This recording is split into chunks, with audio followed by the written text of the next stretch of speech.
Er mwyn croesawu plant yn ôl i'r ysgol, rydym ni wedi bod yn trio cysylltu gyda'n disgyblion yn sicr i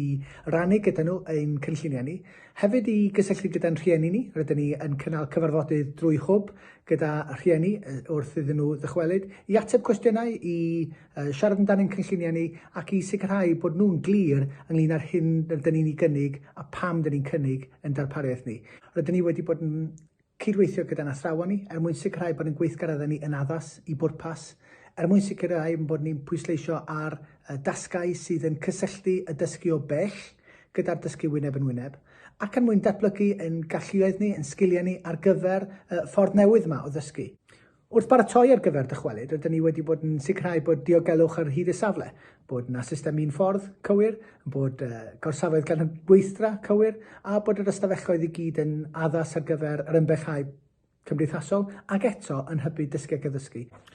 Mae'n eithriadol o bwysig bod ysgolion cyfrwng Cymraeg yn ymateb yn gadarnhaol i'r sefyllfa presennol, a hynny mwyn sicrhau fod disgyblion yn datblygu o hyd yn ieithyddol, i bod nhw falle ddim yn yr ysgol ac yn siarad Cymraeg o ddydd i ddydd. Ond ar-lein, ac gyda cysylltiad wyneb yn wyneb o nawr o fis Mehefin ymlaen, bydd disgyblion dal i gallu barhau i datblygu sgiliau ieithyddol. Rwy'n edrych ymlaen i gael y sgyrsiau yna o un i un, ond hefyd i gynorthwyo disgyblion sydd wedi gweld y cyfnod yma yn eithriadol anodd. A rydym ni yma yn barod fel ysgol i wrando ar yn rhieni ni, wrando ar yn disgyblion i weld sut gallen ni ac ym mha ffyrdd gallen ni gynorthwyo disgyblion a arwain nhw drwy'r cyfnod